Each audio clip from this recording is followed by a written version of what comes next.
Hello everyone, I am Aniruddha Kumar Shukla and welcome to my YouTube channel IQ Study. Guys, today we are going to discuss about different between carbocations, carboanions and free radical. तो जैसा कि मित्रों मैं आज बता रहा हूँ कि आज हम लोग बहुत ही इम्पॉर्टेंट टॉपिक CBSE का ऐसा टॉपिक है जो केमिस्ट्री ऑर्गेनिक से रिलेटेड है और and it is very important for IIT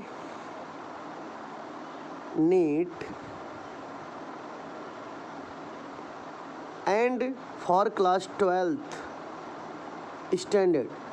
तो ये जो टॉपिक है ये है क्लास 12th CBSE बोर्ड। जो बच्चे क्लास 12th में CBSE बोर्ड से पढ़ रहे हैं उनके लिए वेरी इम्पॉर्टेंट है। जो बच्चे यूपी बोर्ड में हैं क्लास 12th में उनके लिए भी बहुत इम्पॉर्टेंट है। और ये टॉपिक जो लोग तैयारी में हैं, प्रिपरेशन में हैं हायर क्लास के, उनके लिए भी बहुत इम्पॉर्टेंट है। और ये IIT एंड नीट के लिए वेरी इम्पॉर्टेंट है, ठीक है। तो जो बच्चे IIT नीट की तैयारी कर रहे हैं उनके लिए बहुत इम्पॉर्टेंट टॉपिक है। तो guys without wasting time let's start. जैसे कि मैंने बताया कि आज हम लोग डिस्कस करेंगे difference between carbocations, carbanions and free radical. तो थोड़ा सा डिस्कशन से पहले मैं कुछ बेसिक पॉइंट बताना चाह रहा हूँ इनके बारे में। बेसिक पॉइंट क्या हम लोग डिस्कस करने चल रहे हैं आप समझिए। पहले हम लोग डिस्कस करेंगे सबसे पहले बेसिक क्या है इनका, जैसे कि कार्बोकैटायन क्या है, कार्बोएनायन क्या है, फ्री रेडिकल क्या है। इनके बारे में थोड़ा सा बेसिक समझ लेते हैं।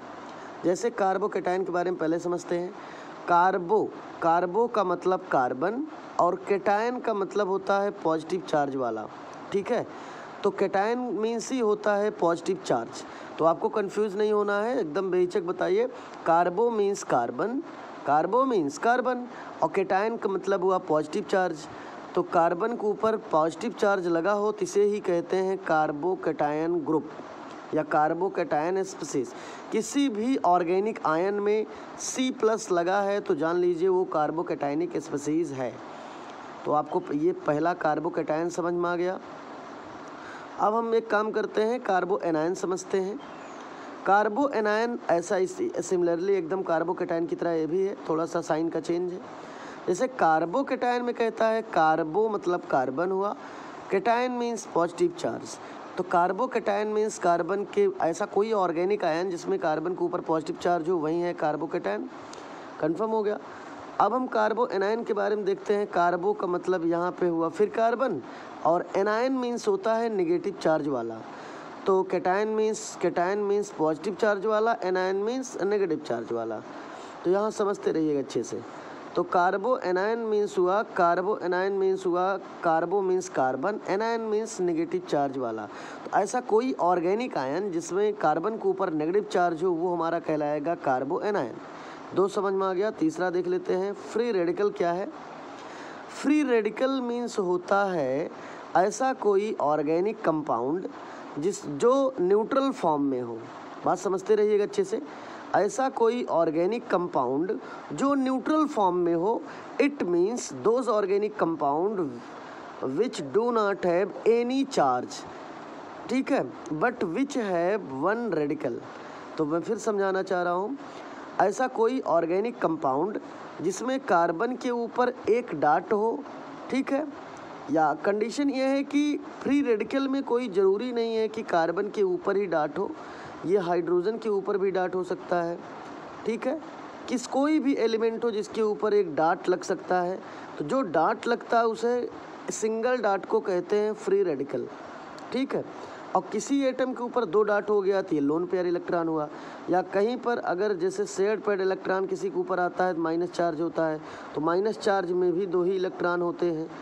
तो यहाँ आपको बस एक समझना है मेन कि फ्री रेडिकल मीन्स होता है, फ्री रेडिकल ग्रुप क्या है, ऐसा कोई भी ऑर्गेनिक कंपाउंड, ठीक है, जिसके ऊपर कोई चार्ज ना हो, ना तो प्लस का चार्ज हो ना तो माइनस का चार्ज हो, लेकिन उसके ऊपर डाट लगा हो तो उसे ही कहते हैं फ्री रेडिकल फॉर्म।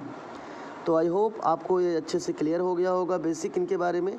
अब हम लोग स्टूडेंट्स इनके बारे में थोड़ा सा, ठीक है, इनके बारे में डीप पढ़ते हैं। तो डीप का मतलब इनके बारे में भी हम बहुत डीप नहीं जाएंगे, अभी केवल हम बेसिक डिफरेंट इनके बारे में समझते हैं, क्योंकि किसी के बारे में अगर बहुत डीप पढ़ना है तो पहले उनके बारे में आपको उसकी बेसिक थीम याद होनी चाहिए। इसलिए carbocation, कार्बो anion and free radical के बारे में पहले हम बेसिक तरीके से अच्छे से क्लेरिफाई करते हैं। ठीक है, ओके स्टूडेंट्स, अब हम डिफरेंस याद करते हैं। तो एक काम करिए, आप भी 3 लाइन ऐसे मेंशन करिए जैसे मैंने किया है। एक साइड लिखिए कार्बोकैटायन, बीच में लिखिए कार्बो एनायन और लास्ट में लिखिए फ्री रेडिकल। ठीक है, तो लिखने के बाद सबसे पहले हम पहला पॉइंट देखते हैं कार्बोकैटायन। कार्बोकैटायन में कहता है positive charge on carbon atom. कितना बढ़िया कह रहा है, आप समझते रहिए बहुत सिंपल तरीके से। कार्बोकैटायन में कहता है कि कार्बोकैटायन एक ऐसा ऑर्गेनिक आयन है जो पॉजिटिव चार्ज रखता है किसी कार्बन एटम के ऊपर। कार्बो एनायन क्या कहता है, जो भी मैं समझाया कि ऐसा कोई ऑर्गेनिक आयन जो नेगेटिव चार्ज रखता है किसके ऊपर, कार्बन एटम के ऊपर, वो हमारा कार्बो एनायन कहलाएगा। फ्री रेडिकल क्या है, फ्री रेडिकल मीन्स होता है ऐसा कोई ऑर्गेनिक कंपाउंड जो न्यूट्रल फॉर्म में हो। न्यूट्रल फॉर्म उसका कार्बन पोजीशन हो या कोई पोजीशन हो, न्यूट्रल फॉर्म में सब सारे न्यूट्रल होने चाहिए और उसके ऊपर एक डॉट लगा हो, वहीं फ्री रेडिकल फॉर्म होता है। एक एक डिफिनीशन हमने समझ लिया। अब इनका एग्जाम्पल हम लोग समझ लेते हैं। देखिए, सबसे पहले एग्जाम्पल हम ये देखते हैं कार्बोकैटायन का। तो कार्बोकैटायन का एग्जाम्पल क्या है, कार्बन से देख रहे हैं आप 3CH3 लगा है। देखिए, एक कार्बन से पहले हम 3CH3 लगा लेते हैं, लगा लिए। अब देख रहे हैं ऊपर प्लस चार्ज है, प्लस का मतलब इलेक्ट्रॉन डेफिशिएंट स्पीसीज है। ठीक है, तो यहाँ समझने की बात यह है कि प्लस कैसे होता है। देखिए कि कार्बन से कोई ग्रुप निकला है तभी प्लस चार्ज है, तो ये हमारा कहलाएगा कार्बोकैटायन ग्रुप और इसका नाम कहलाएगा CH3 को कहते हैं मेथाइल, और प्लस है तो नाम होगा मेथाइल कार्बोकैटायन। बोलिएगा नहीं, इसका नाम होगा मेथाइल कार्बोकैटायन। ठीक है, तो आपको पहला एग्जाम्पल समझ में आ गया होगा। अब हम चलते हैं कार्बो एनायन का एग्जाम्पल देखते हैं। दिया है कार्बन के ऊपर माइनस चार्ज है, CH3 है जिस पे कार्बन के ऊपर माइनस चार्ज है। इनके बारे में भी समझ लिया जाए। कार्बन से 3 हाइड्रोजन अटैच कर लो, कर लिए। ठीक है, अब देखते रहिए कार्बन के ऊपर माइनस चार्ज है, तो अभी भी मैं बताया था कार्बन के ऊपर माइनस चार्ज होगा तो 2 इलेक्ट्रॉन जान लो वहाँ पे है, इसका मतलब एक लोन पेयर जान लो है। कैसे है मैं दिखाना चाह रहा हूँ। जैसे सपोज करिए कार्बन से 3 साइड में हाइड्रोजन, क्या 4 साइड में हाइड्रोजन लगा है। ठीक है, या ऐसे आप बताइए, सपोज करिए कार्बन से 3 साइड में हाइड्रोजन लगा है, आपको दिख रहा लग गया है। एक साइड में क्लोरीन मैंने लगा दिया। अब क्लोरीन और कार्बन, ठीक है, इसको हम नहीं लेंगे क्योंकि क्लोरीन ज़्यादा हाईली इलेक्ट्रोनेगेटिव होगा। ठीक है, कार्बो एनायन के लिए ये सही रहेगा। कार्बन के 3 साइड या चारों साइड में हम हाइड्रोजन एटम को लेते हैं। हमने हाइड्रोजन एटम को ले लिया। आप देख रहे हैं, अब हम ब्रेकिंग कराएंगे तो carbon is more electronegative than hydrogen. Carbon hydrogen की कंपैरिजन में ज़्यादा इलेक्ट्रोनेगेटिव होगा।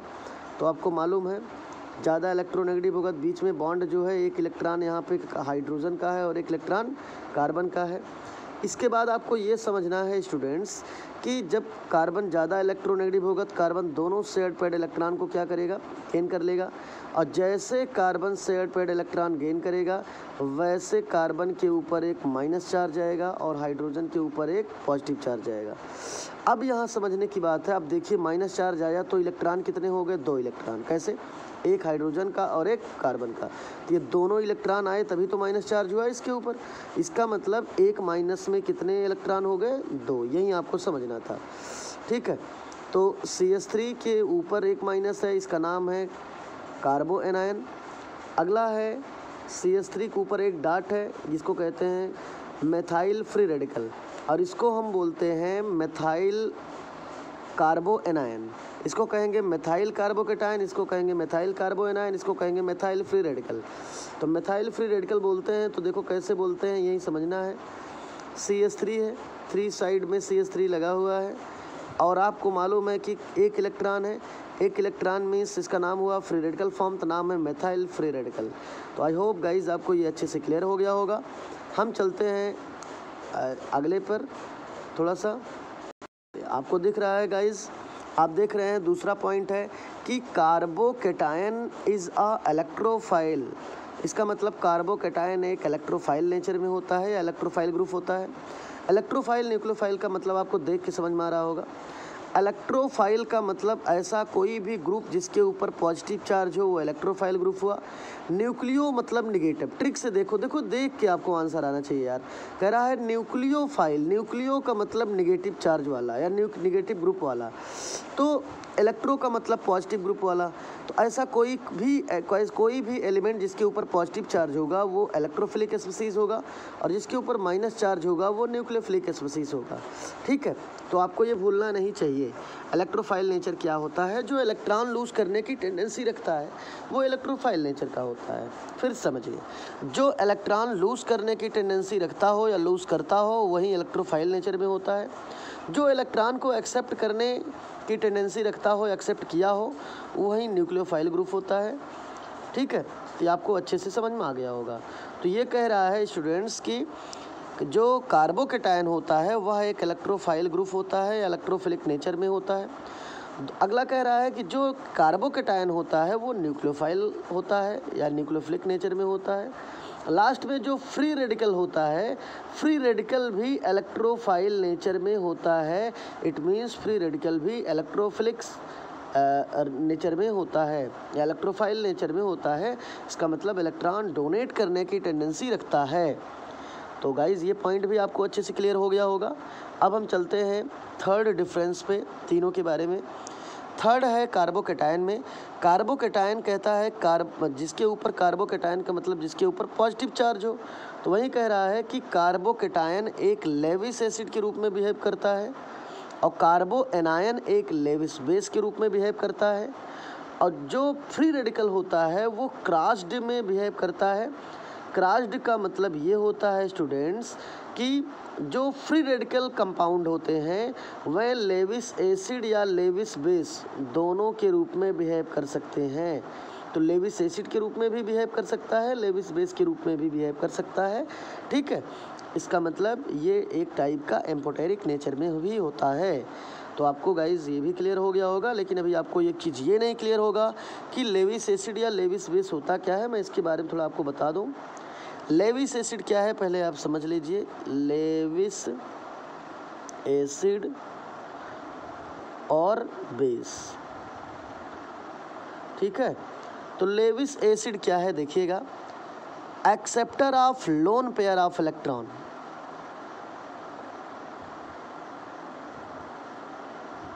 समझिए, कह रहा है acceptor of lone pair of electron is called Lewis acid. ऐसा कोई ग्रुप या स्पीसीज जो लोन पेयर को एक्सेप्ट करता है, ग्रहण करता है, किसी से लोन पेयर खींच लेता है। ठीक है, तो लोन पेयर को जो एक्सेप्ट करता है वो लेविस एसिड कहलाता है। और लोन पेयर को वहीं एक्सेप्ट करेगा जहां इलेक्ट्रॉन डेफिशिएंट होगा। डेफिशिएंट मीन्स कम होगा, और जहां पर इलेक्ट्रॉन डेफिशिएंट होता है वहां पर पॉजिटिव चार्ज होता है। तो श्योर से जान लीजिए जहां पॉजिटिव चार्ज है वहीं इलेक्ट्रोफिलिक ग्रुप है, वहीं कार्बोकैटायनिक। कार्बोकैटायनिक तब होगा, देखिए इलेक्ट्रोफिलिक तो किसी केस में हो सकता है लेकिन कार्बोकैटायन सभी केस में नहीं हो सकता है। कार्बोकैटायन में कंडीशन है कि कार्बोकैटायन में एक कंडीशन ये है कि कार्बन के ऊपर ही पॉजिटिव चार्ज होना चाहिए। सोडियम के ऊपर पॉजिटिव चार्ज है तो ये कार्बोकैटायन नहीं है, लेकिन ये इलेक्ट्रोफाइल नेचर में है। देखिए मैं बताना चाह रहा हूँ, कार्बन के ऊपर प्लस होगा तभी आपका कार्बोकैटायन होगा, लेकिन अगर के ऊपर प्लस है, एन के ऊपर प्लस है, तो ये सभी इलेक्ट्रोफिलिक नेचर में है या इलेक्ट्रोफाइल हैं। लेकिन कार्बोकैटायन सभी नहीं है, कार्बोकैटायन केवल कार्बन के ऊपर प्लस चार्ज होगा तभी होगा। ठीक है, तो समझने की बात यह है कि लेविस एसिड क्या होता है। तो आप कहेंगे एक्सेप्टर ऑफ लोन पेयर, इसी को कहते हैं लोन पेयर। और एक लोन पेयर में आपको मालूम है one lone pair contain 2 electron. एक लोन पेयर में 2 इलेक्ट्रॉन होते हैं, आपको अच्छे से मालूम है स्टूडेंट्स। एक लोन पेयर में कितने इलेक्ट्रॉन होते हैं? 2, भूलना नहीं है आपको। ठीक है, one lone pair contain 2 electron, only 2 electron. ठीक है, तो आप डिफिनीशन बताएंगे what do you mean by Lewis acid, तो आपका आंसर होगा acceptor of lone pair of electron is called Lewis acid. ठीक है, अब हम लेविस बेस के बारे में समझते हैं। आप बताएंगे donor of lone pair of electron is called Lewis base. बहुत सिंपल है डिफिनीशन, फिर से डिफिनीशन मैं रिपीट कर रहा हूँ लेविस एसिड का। Acceptor of lone pair of electron are called Lewis acids. Lewis base क्या है? Donor of lone pair of electron are called Lewis bases. तीसरा है फ्री रेडिकल। क्या है? तो फ्री रेडिकल का मतलब जहाँ पे कार्बन या किसी एटम के ऊपर डॉट लगा है, एक डॉट, सिंगल डॉट, वही है फ्री रेडिकल। जैसे एग्जाम्पल, हाइड्रोजन के ऊपर एक डॉट है तो हाइड्रोजन फ्री रेडिकल, क्लोरीन के ऊपर एक डॉट है तो क्लोरीन फ्री रेडिकल। लेकिन ये हाइड्रोजन के ऊपर डॉट है तो फ्री रेडिकल फॉर्म है, लेकिन ये न्यूट्रल भी है। ये भी फ्री रेडिकल फॉर्म है, लेकिन ये भी न्यूट्रल है। तो आपको ये सब चीज़ें बहुत केयर करना है। आपको आई होप आपको Lewis acid and Lewis base अच्छे से समझ में आ गया होगा। अब हम थोड़ा सा 4th नंबर पे चलते हैं स्टूडेंट्स। 4th नंबर क्या बता रहा वो हमको आपको समझना है। 4th नंबर पे है, क्या दिया है भाई? कार्बोकैटायनिक का एग्जाम्पल है ये। कार्बोकैटायन में आपको मालूम है, देखो 3 साइड से हाइड्रोजन लगा हुआ है, आपको दिख रहा है, और ऊपर प्लस का चार्ज है। प्लस का मतलब ये है कि यहाँ पर इलेक्ट्रॉन डेफिशिएंट है। डेफिशिएंट का मतलब इलेक्ट्रॉनों की कमी है, ठीक है। और सबसे इम्पॉर्टेंट चीज़, एक चीज़ और समझना है, ठीक है। जैसे CH3 है तो इसका नाम है मेथाइल, और प्लस है तो नाम है मेथाइल कार्बोकैटायन, नाम भी समझ लिया जाए। देखिएगा एग्जांपल, कार्बन है, कार्बन सिंगल बॉन्डेड अटैच है हाइड्रोजन से, ठीक है, और ऊपर एक प्लस का चार्ज है। तो यहाँ समझने वाली बात ये है कि इसका नाम है मेथाइल और प्लस लगा है तो नाम हो गया मेथाइल कार्बोकैटायन। इसका नाम है मेथाइल लेकिन माइनस लगा है तो नाम होगा मेथाइल कार्बोएनायन। ये भी CH3 है, ये भी मेथाइल है, लेकिन डॉट लगा है तो इसका नाम है मेथाइल फ्री रेडिकल। तो एग्जाम्पल आपको समझ में आ गया होगा। इन्हीं के बारे में थोड़ा सा कुछ चीज़ें बहुत इंपॉर्टेंट हैं, जो और चीज़ें ध्यान देना हमको। आपको ध्यान क्या देना है? ध्यान ये देना है स्टूडेंट्स कि आप देख रहे हैं, जैसे मैं इसके बारे में बता रहा हूँ। पहला एग्जाम्पल कार्बोकैटायन का, कार्बन से 3 साइड हाइड्रोजन लगा है, आपको मालूम है, दिख भी रहा है, ठीक है। और आपको एक चीज़ और मालूम होना चाहिए कि ये सिंगल बॉन्ड है और सिंगल बॉन्ड में सिग्मा बॉन्ड पाया जाता है, मालूम है। टोटल इलेक्ट्रॉन कितने हैं ये भी काउंट कर लिया जाए। टोटल इलेक्ट्रॉन देखिए, एक इलेक्ट्रॉन कार्बन का, ये भी कार्बन का, ये भी कार्बन का, ठीक है। और ऊपर किसका चार्ज लगा है? प्लस का, मतलब इलेक्ट्रॉन डेफिशिएंट है, ऊपर का इलेक्ट्रॉन निकल चुका है, ठीक है। और आपको एक चीज़ मालूम होना चाहिए कि सबसे इम्पॉर्टेंट, ये इलेक्ट्रॉन हाइड्रोजन का है, हाइड्रोजन का थोड़ा कलर सही दूसरा कर लिया जाए। ये इलेक्ट्रॉन हाइड्रोजन का है, ये हाइड्रोजन का, ये हाइड्रोजन का। तो टोटल इलेक्ट्रॉन कितने हो गए देख लीजिए, 2, 2, 4, 2, 6। तो टोटल 6 इलेक्ट्रॉन हो गए, इसको भूलना नहीं है। इसका मतलब कोई भी कार्बोकैटायन ग्रुप हो तो कार्बोकैटायन ग्रुप में जिस कार्बन के ऊपर पॉजिटिव चार्ज होगा उसके बैलेंस शेल में आउटर मोस्ट में टोटल 6 इलेक्ट्रॉन होते हैं, भूलना नहीं है, एकदम भूलना नहीं है। फिर समझिए, ऐसा कोई भी कार्बोकैटायन ग्रुप हो, उस कार्बोकैटायन में जिस कार्बन के ऊपर पॉजिटिव चार्ज होगा उसके बैलेंस शेल में हमेशा केवल 6 ही इलेक्ट्रॉन होते हैं। ये भी एक बहुत बड़ा कार्बोकैटायन पहचानने का ट्रिक है। कार्बोकैटायन पहचानने का ट्रिक मैं क्या बता रहा हूँ, कोई भी कार्बोकैटायन हो, उस कार्बोकैटायन ग्रुप में जिस कार्बन के ऊपर पॉजिटिव चार्ज होगा उसके बैलेंस शेल में, मतलब उस बैलेंस शेल का मतलब उस कार्बन से जितने ग्रुप लगे हों, टोटल उस ग्रुप में जितने भी ग्रुप लगे हों सारे इलेक्ट्रॉन को ऐड करेंगे तो सारे टोटल हमेशा 6 इलेक्ट्रॉन ही आपको मिलेंगे, भूलना नहीं है। तो कार्बोकैटायन के में जिस कार्बन के ऊपर पॉजिटिव चार्ज होगा उसके बैलेंस शेल में हमेशा कितने इलेक्ट्रॉन होते हैं? 6। एक चीज़ समझ में आ गया हो कैसा होता है, आप देख भी सकते हो, अभी मैं दिखाया था। कार्बोएनायन में देख लेते हैं। कार्बोएनायन का एग्जाम्पल ये है, थोड़ा इसको मैं बना के दिखा रहा हूँ, आपको ज़्यादा समझ में आ जाएगा, ठीक है। देखिएगा, कार्बन से कितने ग्रुप लगे हैं? 3, लेकिन एक चार्ज कौन लगा है? माइनस। अभी जस्ट मैं बताया था 2 मिनट पहले कि एक माइनस में हमेशा कितने इलेक्ट्रॉन होते हैं? 2। और यहाँ भी कितने कितने इलेक्ट्रॉन हैं देख लीजिएगा, ठीक है, 2, 2। टोटल कितने इलेक्ट्रॉन हो गए काउंट कर लिया जाए। टोटल देखिए 2, 2, 4, 2, 6, 2, 8। इसका मतलब कोई भी कार्बोएनायन ग्रुप हो तो कार्बोएनायन में हमेशा कितने इलेक्ट्रॉन होंगे उनके बैलेंस शेल में? इसका मतलब ऐसा कोई भी ऑर्गेनिक आयन जिसमें कार्बन के ऊपर यदि माइनस चार्ज लगा हो तो जिस कार्बन पे माइनस चार्ज लगा होगा उस कार्बन के बैलेंस शेल में हमेशा केवल 8 ही इलेक्ट्रॉन हो सकते हैं, उससे ज़्यादा होंगे ना उससे कम होंगे। फिर से मैं समझा रहा हूँ, एक एक समझिए। कार्बोकैटायन का मतलब कार्बन के ऊपर पॉजिटिव चार्ज। ऐसा कोई ऑर्गेनिक आयन जिसमें कार्बन के ऊपर पॉजिटिव चार्ज हो, उसके बैलेंस शेल में हमेशा 6 इलेक्ट्रॉन होंगे, ये भूलना नहीं है। दूसरा, ऐसा कोई ऑर्गेनिक आयन जिसमें कार्बन के ऊपर माइनस चार्ज हो, उसके बैलेंस शेल में हमेशा केवल 8 इलेक्ट्रॉन होंगे, इसको नहीं भूलना है। तीसरा है फ्री रेडिकल। फ्री रेडिकल में मैं पहले बता दे रहा हूँ, ऐसा कोई ऑर्गेनिक कंपाउंड जिसमें कार्बन के ऊपर एक डॉट हो, एक फ्री रेडिकल फॉर्म हो, उस कार्बन के ऊपर, ठीक है, ऐसा कोई ऑर्गेनिक कंपाउंड जिसमें कार्बन के ऊपर एक डॉट हो, मतलब फ्री रेडिकल फॉर्म में हो, तो उस कार्बन का टोटल इलेक्ट्रॉन हमेशा 7 होता है, इसको भी भूलना नहीं है। तो 3 चीज़ नहीं भूलना है डिफरेंट में। क्या? कोई भी कार्बोकैटायन ग्रुप हो तो उस कार्बोकैटायन ग्रुप में जिस कार्बन के ऊपर पॉजिटिव चार्ज होगा, ठीक है, जैसे मान लीजिए ये एक कार्बोकैटायन ग्रुप है, इस कार्बोकैटायन में इस कार्बन के ऊपर पॉजिटिव चार्ज है, तो जिस कार्बन के ऊपर पॉजिटिव चार्ज होगा उसके बैलेंस शेल में हमेशा कितने इलेक्ट्रॉन होंगे? 6, भूलना नहीं है। दूसरा, ऐसा कोई ऑर्गेनिक कंपाउंड या ऑर्गेनिक आयन जिसमें कार्बन के ऊपर नेगेटिव चार्ज हो, ठीक है, तो जिस कार्बन के ऊपर नेगेटिव चार्ज होगा उसका टोटल इलेक्ट्रॉन हमारे पास कितना हमेशा होगा? 8। एक की ही बात ही नहीं हो रही, कोई भी बात हो, कोई भी कार्बोकैटायन हो, किसी भी कार्बोकैटायन में हमेशा आपको चेक क्या करना है। जैसे एक एग्जांपल मैं बता रहा हूँ, दिया है CH3CH2 और कार्बन के ऊपर पॉजिटिव चार्ज लगा है, तो ये एक ऑर्गेनिक आयन है। अब किसी ऑर्गेनिक आयन में उस कार्बन के पास जाना है जिसके ऊपर पॉजिटिव चार्ज लगा हो, तो इसमें अगर आपको चेक करना होगा तो आप इसमें किसको चेक करेंगे? इसको नहीं चेक करेंगे क्योंकि इसके ऊपर कोई चार्ज नहीं है। हम चेक करेंगे इस कार्बन को, इस कार्बन के ऊपर पॉजिटिव चार्ज है, तो इसमें टोटल इलेक्ट्रॉन गिनेंगे। कार्बन से कितने बॉन्डेड अटैच हैं? 2 हाइड्रोजन है, तो 2 हाइड्रोजन में, एक हाइड्रोजन में 2 साइड अटैच, एक हाइड्रोजन में जैसे देखिएगा, जैसे CH3 है, आगे CH2 है, तो CH2 है तो 2 हाइड्रोजन होगा इसमें, हुआ। अब ऊपर क्या है? पॉजिटिव चार्ज है, तो इलेक्ट्रॉन गिन लो। 1, देखिएगा इलेक्ट्रॉन गिन लिया जाए, इलेक्ट्रॉन 1 2 3 4 5 6, तो टोटल इस कार्बन के बैलेंस शेल में कितने इलेक्ट्रॉन दिख रहे हैं? 6। यही मैं समझाना चाह रहा हूँ। ऐसा कोई ऑर्गेनिक आयन जिसमें कार्बन के ऊपर पॉजिटिव चार्ज हो, उसके बैलेंस शेल में हमेशा कितने इलेक्ट्रॉन? 6। ये कार्बोकैटायन की बात हुई।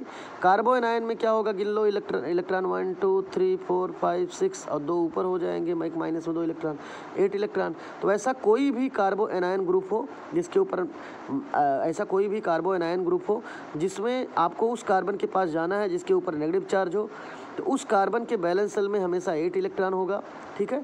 ऐसे हमें ऐसा ऑर्गेनिक कंपाउंड में जाना है, ठीक है, जिसके ऊपर एक डॉट लगा हो। कहने का सेंस हुआ, ऐसा ऑर्गेनिक कंपाउंड में उस कार्बन के पास जाना है जिसके ऊपर डॉट लगा हो, ठीक है, तो उस कार्बन के बैलेंस शेल में हमेशा 7 इलेक्ट्रॉन होंगे। ये बहुत बड़ा बढ़िया एक जो है पहचानने का तरीका भी है। जैसे मैं एक एग्जांपल बताना चाह रहा हूँ, कोई मतलब किसी ने आपसे पूछ लिया कि एक ऐसा ऑर्गेनिक कंपाउंड है जिसमें कार्बन के बैलेंस शेल में 7 इलेक्ट्रॉन है, तो वो कार्बोकैटायन होगा, कार्बोएनायन होगा, फ्री रेडिकल होगा। तुरंत आप पहचानते रहेंगे तो बता देंगे। तुरंत आप 1 मिनट में बताएंगे कि ऐसा कोई भी ऑर्गेनिक कंपाउंड जिसमें कार्बन के आप बैलेंस शेल में 7 इलेक्ट्रॉन है, तो वह एक फ्री रेडिकल ग्रुप होगा, ठीक है। आंसर बता दिए। यदि 8 इलेक्ट्रॉन होगा कार्बन के आउटर मोस्ट में, ठीक है, तो वह एक कार्बोएनायन हो सकता है, और पॉजिटिव होगा तो 6 इलेक्ट्रॉन होगा तो वह एक कार्बोकैटायन हो सकता है। तो आप पहचानने में आपको आ रहा होगा स्टूडेंट्स। और एक रिक्वेस्ट भी है कि हमारे चैनल का नाम जानते हैं आप, नाम है इसका IQ स्टडी, ठीक है। तो आपसे रिक्वेस्ट है, बहुत सारे आपके मित्र यार पढ़ रहे हैं, IIT की तैयारी कर रहे हैं, JEE मेंस की तैयारी कर रहे हैं और नीट की तैयारी कर रहे हैं, तो ऐसे लोगों को ये हमारा वीडियो शेयर करिए और उनको बहुत अच्छे तरीके से मैं क्लेरिफाई करके समझा रहा हूँ, उनको बहुत अच्छे बेटर तरीके से समझ में आ जाएगा, ठीक है। तो उनको बहुत ही बेटर्स मिलेगा, इसलिए आपसे रिक्वेस्ट है कि आप लोग हमारे चैनल को, ठीक है, और हमारा सहयोग भी करिए भाई। आप लोगों के सहयोग से ही चैनल भी प्रमोट होगा और मेरा वीडियो बहुत लोगों के पास पहुंच सकेगा। तो आप लोगों से रिक्वेस्ट है कि आप लोग अपने व्हाट्सएप ग्रुप में और सारे ग्रुप में हमारे वीडियो को ज़्यादा से ज़्यादा शेयर करिए और सब्सक्राइब करिए, ठीक है। ओके गाइज़, हम चलते हैं, टॉपिक पे आ जाते हैं। तो मैं आपको बता रहा था क्या कि अब मैंने इन तीनों में डिफरेंट बता दिया। अब मैं बता रहा हूँ कि देखिएगा, कब ये कार्बोकैटायन के एग्जाम्पल में कितना सिग्मा बॉन्ड है आपको दिख रहा होगा, ठीक है। देख लीजिएगा, एक मैं ऐसे बता दे रहा हूँ कि कार्बोकैटायन का एग्जाम्पल मैं बता रहा हूँ, आपको मालूम होगा कार्बोकैटायन पे पॉजिटिव चार्ज है, तो एक सिंगल बॉन्ड में एक सिग्मा होता है, तो टोटल सिग्मा कितना हो रहा है 3। तो देखते रहिएगा, यहाँ भी 3 सिग्मा है, तो लिखा है टोटल सिग्मा कितना है इसमें 3, आपको दिख रहा है। और टोटल लोन पेयर कितना है कार्बन के ऊपर, एक भी नहीं है, पॉजिटिव चार्ज है तो एक भी लोन पेयर नहीं, मतलब 0 लोन पेयर है। ठीक है, तो हाइब्रिडाइजेशन कार्बोकेटायन का हमेशा sp2 होता है, हो ही जाएगा। ठीक है, क्योंकि लोन पेयर भी नहीं है। तो आपको रटा होना चाहिए कि कोई भी कार्बोकेटायन ग्रुप हो, रट लो, ऐसे सुन लो, याद हो जाएगा, मैं प्रूफ भी कर दिया हूँ। कोई भी कार्बोकेटायन ग्रुप हो, ठीक है, तो उसका हाइब्रिडाइजेशन हमेशा sp2 ही होता है, भूलना नहीं है, पहला चीज़। दूसरा, अब हम कार्बो एनायन पे चलते हैं। कार्बो एनायन में भी मैं देख रहा हूँ कि टोटल सिग्मा बॉन्ड जो है 3 ही है, देख लीजिए, आपको दिख भी रहा है, सिग्मा बॉन्ड 3 है। और एक लोन पेयर है, लोन पेयर किसके रूप में है जानिएगा, माइनस के रूप में। एक माइनस में 2 इलेक्ट्रॉन होते हैं, मैं बता चुका हूँ, 2 इलेक्ट्रॉन है, तो इसका मतलब श्योर सी बात है कि एक लोन पेयर है। ठीक है, क्योंकि एक माइनस में 2 इलेक्ट्रॉन है, कार्बन के ऊपर एक माइनस, तो जान लो 2 इलेक्ट्रॉन है कार्बन के ऊपर। तो कार्बन के ऊपर जब एक माइनस है तो इसका मतलब 2 इलेक्ट्रॉन है, 2 इलेक्ट्रॉन मीन्स 1 लोन पेयर। तो देखिएगा, तो टोटल लोन पेयर कितना हो गया 1। ठीक है, अगला चीज़, टोटल सिग्मा बॉन्ड कितना है 3। ठीक है, मैं समझा दे रहा हूँ, टोटल सिग्मा बॉन्ड कितना है 3, लोन पेयर कितना है 1, तो टोटल कितना वैल्यू आ जाएगी 4। अब 4 आ जाएगा तो हाइब्रिडाइजेशन हो जाएगा sp3। एक चीज़ और समझना है, कोई भी कार्बोकेटायन ग्रुप हो, बात समझिए अच्छे से, कोई भी कार्बोकेटायन ग्रुप हो, उसका हाइब्रिडाइजेशन हमेशा sp2 होता है, भूलना नहीं है। दूसरा, कोई भी कार्बो एनायन ग्रुप हो, उसका हाइब्रिडाइजेशन हमेशा sp3 होगा, इसको नहीं भूलना है। तीसरा आपको ध्यान देना है, कोई भी फ्री रेडिकल हो, ठीक है, उसका हाइब्रिडाइजेशन हमेशा sp2 होता है।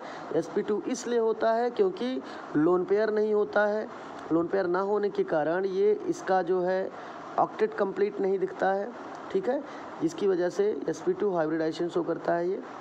ठीक है, तो आपको फिर से मैं बता रहा हूँ, कोई भी कार्बोकेटायन होगा, कोई भी मतलब किसी कार्बोकेटायन में आपको यदि हाइब्रिडाइजेशन बताना है किसी कार्बोकेटायन में, तो आंख बंद करके बताइए, किसी कार्बोकेटायन में हाइब्रिडाइजेशन हमेशा sp2 होगा, किसी भी कार्बो एनायन में हाइब्रिडाइजेशन हमेशा sp3 होगा, और किसी भी फ्री रेडिकल कंपाउंड में, ठीक है, अब किसी भी मतलब हुआ कि इस तरीके से, ठीक है, तो किसी भी, मेरी बात फिर सुनिएगा, कोई भी कार्बोकेटायन ग्रुप होगा, कार्बोकेटायन का मतलब कार्बन के ऊपर पॉजिटिव चार्ज होगा, तो वहाँ पर हाइब्रिडाइजेशन एकदम आंख बंद करके बेशक बताइए sp2 होगा। कोई भी कार्बो एनायन ग्रुप हो तो उसमें भी आंख बंद करके एकदम बताइए कि हाइब्रिडाइजेशन हमेशा sp3 होगा। और फ्री रेडिकल में आपको लोन पेयर मेंटेन ना होने के कारण ये भी हमेशा sp2 ही देगा। तो आई होप गाइड्स आपको ये भी बहुत अच्छे से क्लियर हो गया होगा। हम चलते हैं थोड़ा सा आगे, ये है, ये लास्ट नंबर है। थोड़ा सा वीडियो में देख लूँ कितना बड़ा हो रहा है, वीडियो ज़्यादा बड़ा हो जा रहा है, इसलिए अब मैं सोच रहा हूँ थोड़ा इसको जल्दी से कवर मैं करूँ। देखिएगा 5th नंबर में क्या है, अभी मैं समझा चुका हूँ, कोई भी कार्बोकेटायन होगा तो उस कार्बोकेटायन के बैलेंस सेल में हमेशा 6 इलेक्ट्रॉन होगा, और कार्बो एनायन में 8 इलेक्ट्रॉन होगा, और फ्री रेडिकल में हमेशा 7 इलेक्ट्रॉन होगा। ये तो पॉइंट आपको समझ में आ गया है। लास्ट पॉइंट समझना है कि जो कार्बोकेटायन होते हैं वो हेट्रोलिटिक फिशन शो करते हैं, और जो कार्बो एनायन है वो भी हेट्रोलिटिक फिशन शो करेंगे, और जो फ्री रेडिकल हैं वो होमोलिटिक फिशन शो करते हैं। थोड़ा मैं बताना चाह रहा हूँ, पहले आप एक चीज़ समझ लीजिए, आयन क्या है तो ज़्यादा समझ में आएगा। आयन क्या होता है, आयन की डिफिनीशन है an electrically charge on an atom are called ion. ठीक है, आयंस क्या होते हैं, आयंस डिफिनीशन है, what do you mean by ions, या what do you understand by ions. Ion की डिफिनीशन होगी an electrically charge on an atom called ions. ठीक है, तो किसी भी एटम के ऊपर जो इलेक्ट्रिकली चार्ज आता है वही कहलाता है ions. There are 2 type of ions, cations and anions. आपको मालूम है आयन के 2 टाइप है, cation and anion.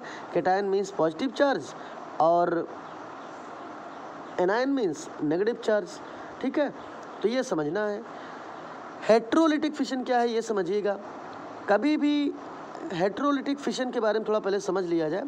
Heterolytic fission हमेशा कोवेलेंट बॉन्ड में ही होता है, कोवेलेंट बॉन्ड। तो कोई पूछता है कि हेटेरोलिटिक फिशन किस बॉन्ड में करा सकते हो, केवल, तो आपका आंसर होगा कि हेटेरोलिटिक फिशन हमेशा केवल कोवैलेंट बॉन्ड में ही हो संभव है, किसी में और संभव नहीं है। अच्छा, हेटेरोलिटिक फिशन होता क्या है, तो आपका आंसर होगा हेटेरोलिटिक फिशन, या आप कह सकते हो हेटेरोलिटिक क्लीवेज। क्लीवेज का मतलब टूटना, फिशन मीन्स टूटना। तो ठीक है, हेटेरोलिटिक फिशन क्या होता है? Heterolytic fission those organic compound which are break in those organic compound, मैं फिर से बता रहा हूँ हेटेरोलिटिक फिशन क्या है। Those organic compound which contain covalent bond and which are break in ionic form and which are break into ionic form. ऐसा कोई कोवैलेंट कंपाउंड जिसको ब्रेक किया जाए और ब्रेक करने पे वो आयनिक फॉर्म में ब्रेक होता है, आयनिक का मतलब पॉजिटिव एंड नेगेटिव चार्ज के रूप में ब्रेक हो, तो वही हमारा हेटेरोलिटिक फिशन है। फॉर एग्जांपल मैं दिखा दे रहा हूँ आपको हेटेरोलिटिक फिशन का। जैसे कि एग्जांपल है हाइड्रोजन सिंगल बॉन्ड Cl। अब यहाँ आपको इलेक्ट्रॉन दिख रहा होगा, ये इलेक्ट्रॉन हाइड्रोजन का है, ये इलेक्ट्रॉन क्लोरीन का है। Chlorine is more electronegative than hydrogen, तो क्लोरीन दोनों शेयर्ड पेयर इलेक्ट्रॉन गेन करेगा और इस प्रकार से अगले स्टेप में हाइड्रोजन के ऊपर पॉजिटिव चार्ज आएगा और क्लोरीन के ऊपर नेगेटिव चार्ज आएगा। ठीक है, समझ में आ रहा है आपको? तो देखिए ब्रेकिंग कैसा हुआ, ब्रेक हुआ पॉजिटिव एंड नेगेटिव आयन के फॉर्म में। तो इस प्रकार के ब्रेकिंग को कहते हैं हेटेरोलिटिक फिशन। तो हेटेरोलिटिक फिशन में पॉजिटिव आयन भी आता है, नेगेटिव भी आता है। तो पॉजिटिव आयन आएगा तो आपका इलेक्ट्रोफाइल होगा, नेगेटिव आयन आएगा तो न्यूक्लियोफाइल होगा। ठीक है, इसका मतलब चाहे पॉजिटिव आयन इलेक्ट्रोफाइल हो चाहे न्यूक्लियोफाइल हो, इलेक्ट्रोफाइल न्यूक्लियोफाइल का मतलब ये हुआ, समझ आपको मालूम है, इलेक्ट्रोफाइल पॉजिटिव चार्ज वाला, न्यूक्लियोफाइल मीन्स नेगेटिव चार्ज वाला। तो कोई भी कंपाउंड प्लस माइनस के फॉर्म में ब्रेक होता है तो वहीं हेटेरोलिटिक फिशन को शो करता है। होमोलिटिक फिशन क्या है बताएंगे कि those compound which contain covalent bond but which are break in free radical form, that means which do not show positive और नेगेटिव आयन। तो गाइस जैसे कि मैं एग्जांपल बता रहा हूँ, जैसे हाइड्रोजन सिंगल बॉन्ड क्लोरीन है, आप इन पे थोड़ा सा इलेक्ट्रॉन शो कर लिया जाए, ये इलेक्ट्रॉन क्लोरीन का है और ये इलेक्ट्रॉन हाइड्रोजन का है। फिर से मैं बता दूँ, sorry 1 minute, yes, hydrogen single bond chlorine है। ठीक है, आपको देखिए 1 इलेक्ट्रॉन हाइड्रोजन का, 1 इलेक्ट्रॉन क्लोरीन का है। तो ब्रेकिंग यदि सपोज करिए कि क्लोरीन अपना इलेक्ट्रॉन लेके अलग, हाइड्रोजन अपना इलेक्ट्रॉन लेके अलग, यदि इस प्रकार से ब्रेक होगा तो हाइड्रोजन के ऊपर एक डॉट प्लस क्लोरीन के ऊपर एक डॉट, इस प्रकार से हाइड्रोजन के ऊपर कोई चार्ज नहीं, ना क्लोरीन के ऊपर कोई चार्ज है, इसे कहेंगे हाइड्रोजन फ्री रेडिकल, इसे कहेंगे क्लोरीन फ्री रेडिकल। ठीक है, और जो फ्री रेडिकल फॉर्म में ब्रेक होते हैं वो न्यूट्रल फॉर्म होते हैं। तो ये समझ में आ गया होगा आपको। तो गाइज़ अब मैं अच्छे से डिफरेंट बहुत बढ़िया बता दिया आपको। ठीक है, अभी नेक्स्ट वीडियो में मैं कार्बोकेटाइन के बारे में बहुत डीप में डिस्कस करूंगा। ये तो मैं डिफरेंस आपको बता दिया था और डिफरेंस समझना बहुत ही कंपलसरी था आपके लिए। ठीक है, तभी आगे मज़ा आएगा समझने में, क्योंकि जब न्यू मजबूत होगी तो आगे बेस भी बहुत बढ़िया बनेगा आपका। So guys thank you for watching my video. Okay, good luck for all of you and please आप लोगों से बस एक ही रिक्वेस्ट है कि आप लोग हमारे मोटिवेशन के लिए हमारे चैनल को खूब शेयर करिए, सब्सक्राइब करिए, लाइक करिए और कमेंट भी करिए। ओके गाइज़, अब हम चलते हैं। Okay, thank you.